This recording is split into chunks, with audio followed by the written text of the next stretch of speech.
buff of this program and all the names he's passed along the way. For him to cement himself as the top scorer in program history, just can you articulate what it means? Well, I think there's a lot to unpack there, right? It speaks to the consistency, the talent, the work ethic, just the person that Bruce is. When you look at the names he's passed, I think we're going to be fortunate to have, some of those people in attendance for the game tomorrow. But, he's worked really hard and kind of earned what he's gotten.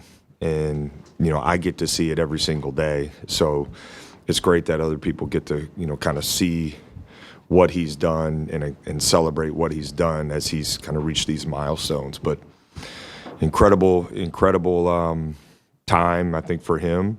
And also just great reminder of the impressive people that have come through and played here in this program. At the same time, of course, massive stakes in this game with Indiana, NCAA tournament. Feels like you guys are in a good spot if you win this one.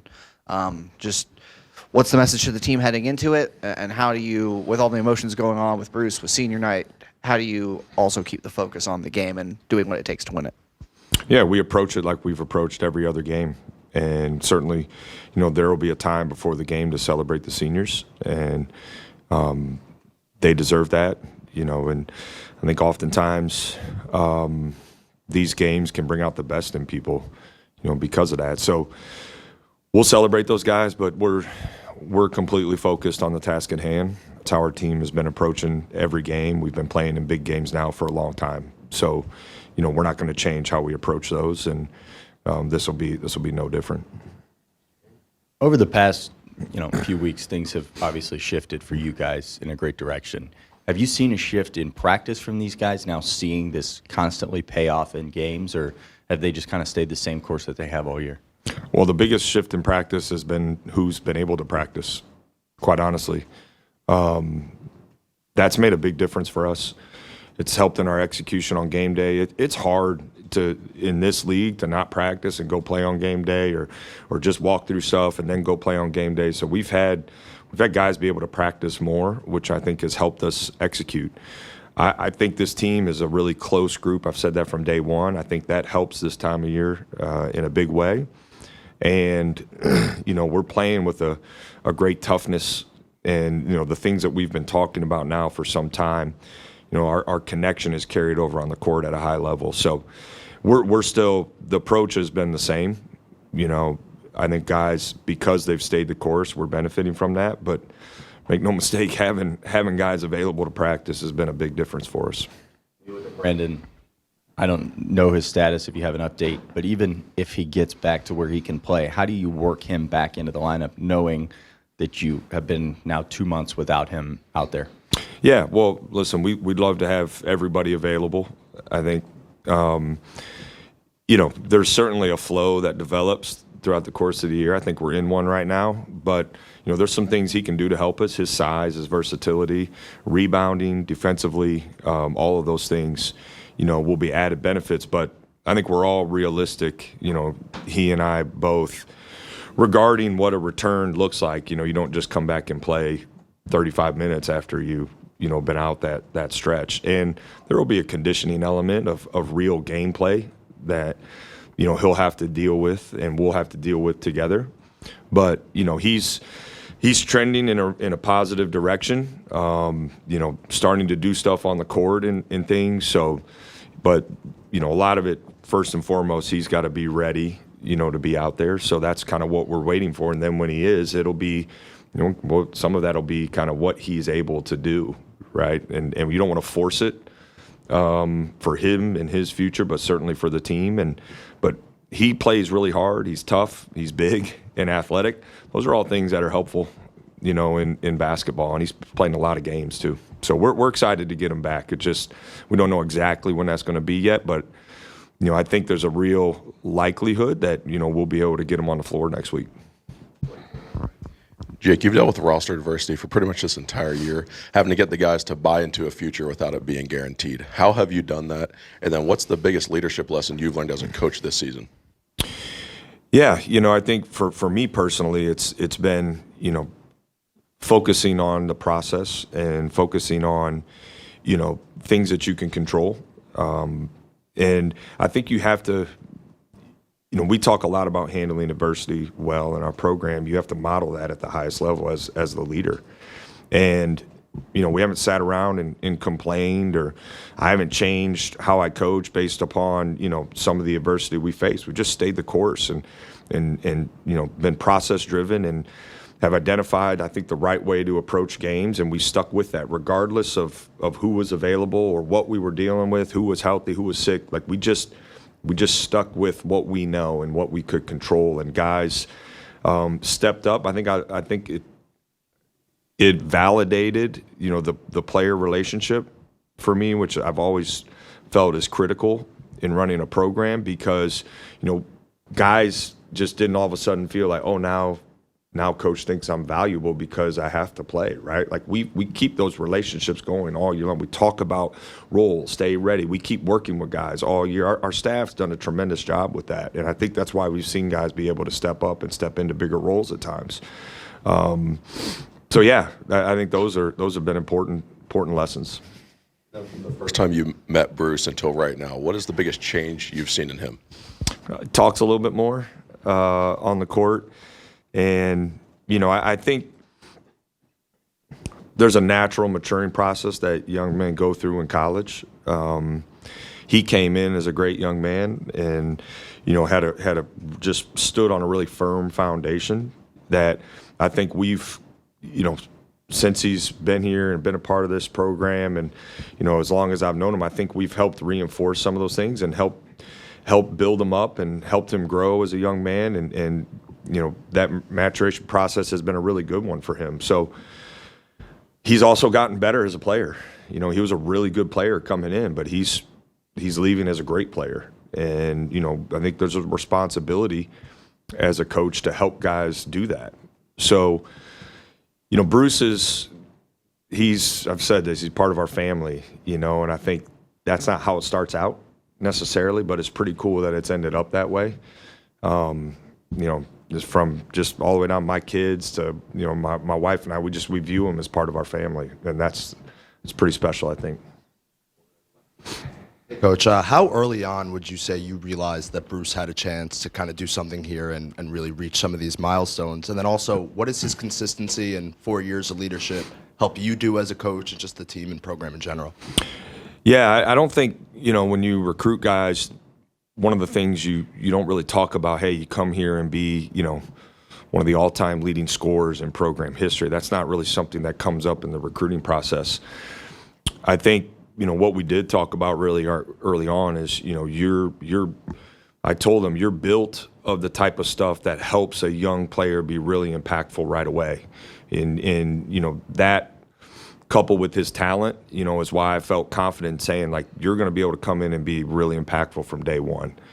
And then from there, it's all about just working and getting better. Like, that's the thing he and I have in common. I think we're driven to work extremely hard and trust work to help you get to where you want to go.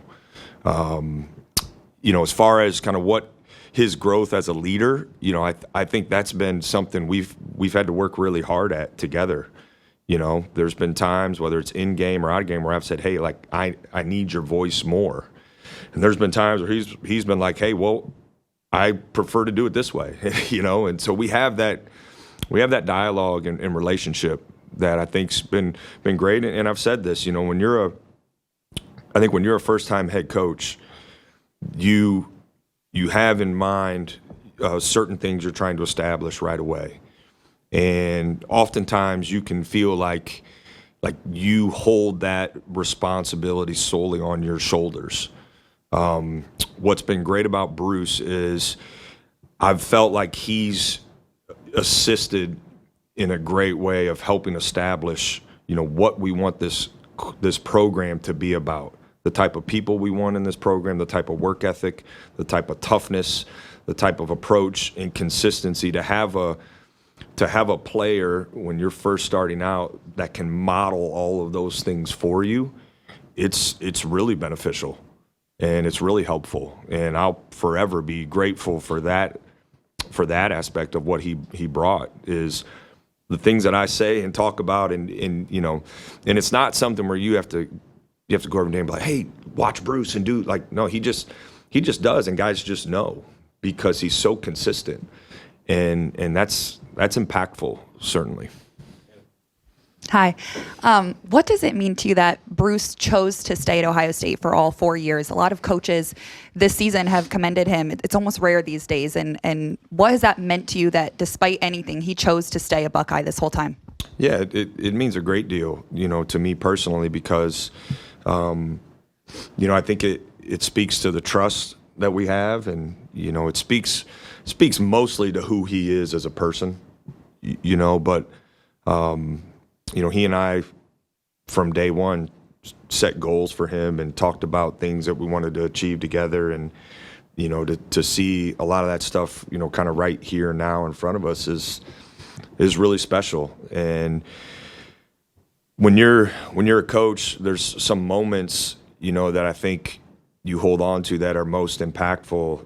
I still remember hearing guys that I recruited and coached get their name called in the NBA draft. Like that's a moment that just is very fulfilling because the impact that's going to have on the rest of their life. And there's other things off the court that you share that as a coach, like, man, that's going to be impactful for the rest of their life. And we've had moments like that. I think there's going to be more moments to come. I really believe that we'll be able to share and look back on. And for him, I think the special thing about Bruce, he doesn't need validation for what he decided. Like this is what he wanted, and this is what he, chose, and it's been great for him. And so that's special. But his career should be celebrated across the country because it defies the norm, And I think that you're seeing coaches, celebrate it because, like, we all want players like that, and I think that's great. I'm not surprised that these guys celebrate, certainly because he's a talented player and they have great respect for him. But, they've watched him grow, have got a feel for who he is as a person too. And I think all that stuff should be celebrated. What's your first memory of Bruce, whether it was watching him, interacting with him, just what's the first thing you think of when you think of Bruce? I think of all the times I FaceTimed him and he was playing video games and I was like staring at his ceiling during the recruiting process. The first conversation was funny. He didn't say a whole lot. I was doing a lot of recruiting. And then, I can vividly remember picking up food outside of Bob Evans when he called me and said that he wanted to be a Buckeye. I remember exactly where I was and remember saying, hey, have you told your mom? And he was like, no. And I was like, well, you might want to do that. They'd call me back. But, there's been little things, along ways. I mean, there's, we've gone to church together. He's like been at my house and there's little moments, I think, glimpses of that you kind of remember you're on your phone and you get those like pictures that pop up, old pictures and stuff. And you see him holding like one of my kids who's walking and talking and running now, it's just little things like that I think are pretty special. And he's obviously not a guy that's fully focused on scoring. You've talked about that. To get to this point, while being a guy who rebounds, who plays defense, who finds open guys, does that speak even more to what he's accomplished over 4 years as opposed to being a guy who just looks to get baskets all the time? Yeah, it does, and I think it speaks to what he really cares about, and that's winning. He wants to do whatever it takes to win. And I think it's part of what makes him really special. Chance to get him into the NCAA tournament. I know you guys as a team want to do that, but he's talked about what that means, the opportunity for him and to do it for this program. Sort of being on the cusp of that, I know you don't want to look too far ahead, but what would that mean from a Bruce Thornton perspective and as we talk about kind of legacy for him as this career winds down? Yeah, certainly want it for our program, absolutely, and we've worked extremely hard for that. But yeah, you definitely want it for him personally as well. There's no question. But listen, I think I'm aware enough of what's going on that I think you got to look and trust some of these metrics that they say are, that are going to be deciding factors for them. And when you really look at them, like we've accomplished something even up to this point, So, like our focus right now is on Indiana, as I know Bruce's focus is. Again, it's why it's a great part of his leadership. All this stuff going on, like his focus is on winning tomorrow, and that's what you want, from one of your leaders, and that's how our team is, But yeah, we know, we've talked about this. We've been playing in big games now. It seems like, for a couple months. So we're going to keep approaching this one like we have all the others. You've talked about the schedule and wanting to have these weekend home games. You haven't had a season finale be senior day at home in 4 years, and you've gone to Indiana, you've gone to Michigan State, you've been in some significant end of season senior days. What do you, when you close your eyes and imagine like what tomorrow's going to be like what do you hope that is? Yeah, I hope this place is rocking. I hope I hope we have a real home court advantage. It's obviously going to be great to celebrate those guys, before the game. But, I'm excited for that game to start and just to feel the energy because, I've been in this building when it's been absolutely jumping. And, hopefully we can have that tomorrow because these guys deserve it. It's a huge game. I worked really hard and, to get these type of games at the end of the season in our building, and we've had a few, this year, which has been great, and our fans deserve that, our players deserve that, and my thing would be let's make the most of the opportunity tomorrow and make this a great environment because there's a lot going into this game, and our guys are going to be ready, and we'll take all the home court advantage we can get. Like conversations with maybe Christoph and Brandon about do you want to do senior day? Some guys have already done it and they don't necessarily want to. What were those talks like with them, and how do you plan to celebrate the two of them tomorrow too? Yeah, well, Christoph hasn't had one, so I think that's he deserves to have one, and Brandon's in Ohio. He's an Ohio kid or Ohio young man. He's not really a kid, but I think those guys. There was never a doubt in my mind. I mean, you certainly want to give them some say in what goes on, but there was never a doubt in my mind of, should they be honored because of how they've just embraced what we're about and poured themselves into this program. And those guys have been through a lot this year. Both of those guys. Obviously Brandon's injury has been well documented and he missed a lot of time. But people don't know everything that Christoph has gone through to play in some games and to get to where he's at this point. So, those guys have embraced what we're about, and they deserve to be honored for that. Yes. We'll see kind of what today looks like, but, it's, I would say right now, questionable for tomorrow. We'll see. A lot's going to depend on practice and things. And then, we don't anticipate this being a long-term thing, but it's more of a day-to-day situation right now. I'll ask about John Mobley in that game he had the other night, 8 of 9. You'd seen your brother pop off some games like that for Ohio State. Just, I don't know, what does it say? He comes off of a finger injury, and he's a better shooter now with a finger injury than he ever was before. I don't know. Yeah, well, listen, I think his toughness and competitive spirit are two things that I've loved about him since I've known him and started recruiting him. And he's got some gifts. And I think what we've all seen is we've seen some real growth in him as a player this year. And it doesn't happen by accident. He works extremely hard. The thing, honestly, that I've been really happy about is these last 2 games. I think on the defensive side, he's been really impressive. Really impressive. And, again, he's worked really hard to grow as a complete player. We've talked about his pace and poise offensively and the strides he's made defensively. I mean, he works, and that's what happens when you work really hard, and you have that competitive spirit and toughness about you, good things can happen. So I love his mentality as a player. I know, people probably may think I'm crap. I loved his mentality as a player when I saw him as like a sophomore in high school.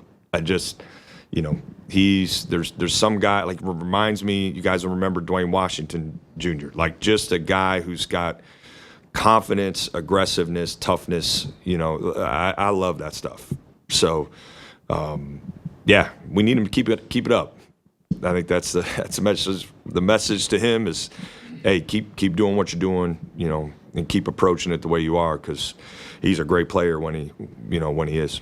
Indiana, fourth in the Big Ten in shooting threes and making threes, and a couple of them are bigger guys. DeVries and Wilkerson are both in that 6'6", 6'7" range. What kind of a problem does that pose for you guys? I assume you'll mix, as you have been, your man and your zone, but they do have a little bit of a size advantage on some of your perimeter guys to shoot over them. Just what do you have to do to counter that, I guess, or what can you do? Yeah, good players, and they're gonna shoot a lot of threes. It's been an important part of their offense this year. So we got to obviously, like we would against any good players, you're trying to make it as hard as you possibly can for them, and that's going to be an important part of our game plan. Those two guys they have versatility, because of their size, and they have deep range. Both of them have hit big shots for them this year, so they have our full attention. But it's not just those two either. I think that's the thing about this Indiana team. They have some really good pieces and players. They play well together. So it's going to be a big time game because you got two really high level teams playing. So. We got to have a great day of prep to make sure, we got everything ready to go for tomorrow. Last thing I'll ask is Matthew Grujicic. I don't know if he was in uniform the other night. I wasn't there, but that feels like a game that he probably could have gotten a few minutes in. Just what is his status and where's he at? And is it possible for him to get a red shirt? He's only played in 6 games. So yeah, he's been dealing with, and I appreciate this about Matthew. He's been dealing with kind of some nagging injury stuff this year. And, I think we're certainly mindful of that potential to get time back. Now that stuff has to get sorted out at the end of the season. But he's been dealing with some stuff, so we're just being mindful of all that. And during kind of as games close out. But he's been great. He's approached it well. He's worked really hard to be available and done all the stuff you would hope for a guy in his situation, and really appreciative of how he's kind of approached things, this year. You kind of touched on Bruce at like a macro level, what he means to his locker room and everything being in there, but specifically at this time of year, March can be so crazy. You got senior day, you're on the bubble, on the right side of it right now, but how important is it to have a guy like Bruce in the locker room right now? Do you need him to kind of be keeping guys on the right track, focused on Indiana, that type of thing? Yeah, well, I think, you're constantly trying to push your team right in a direction, and you do that well when you have players who are helping do that. And certainly he's been part of it, but he hasn't been on an island in that regard. This is a team that's been focused.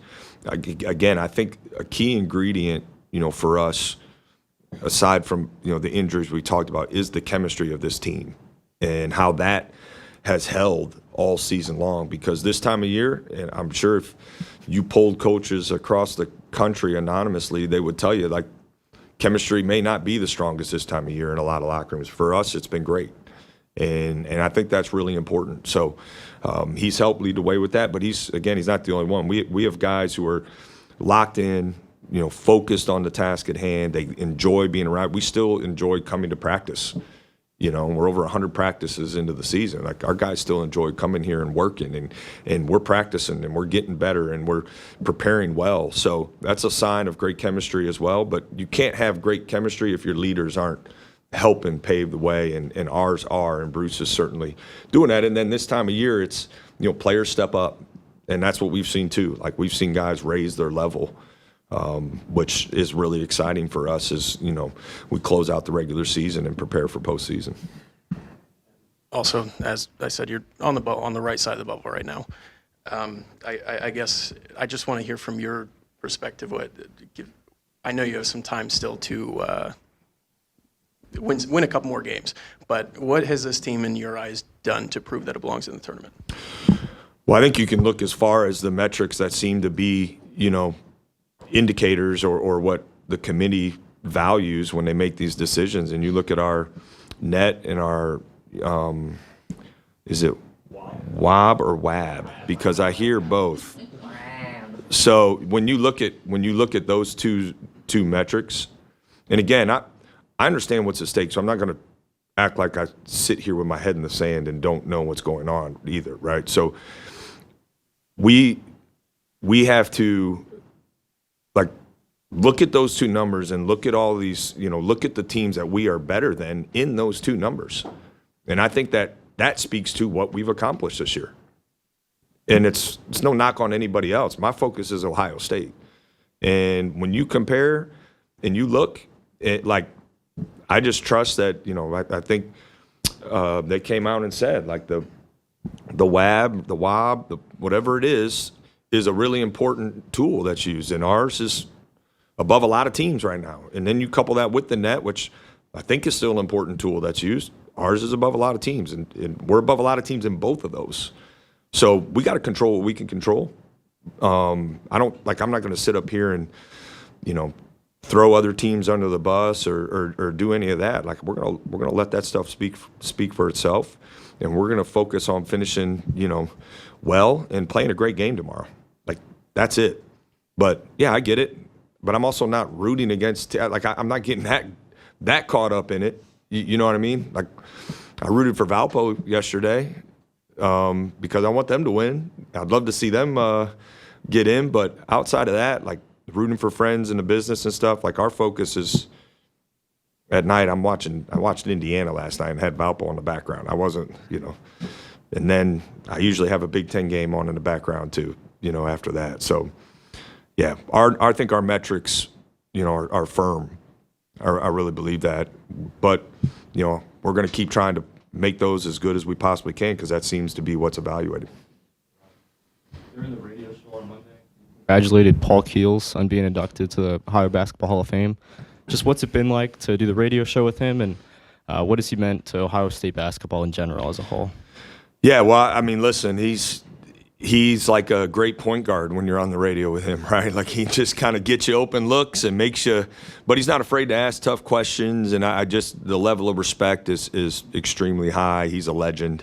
His voice is recognizable to any Ohio State fan.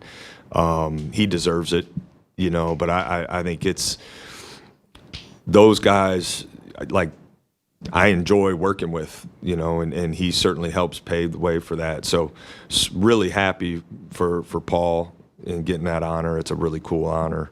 But again, he deserves it. Legend, and good PG when it comes to radio right there. All right, guys, thank you.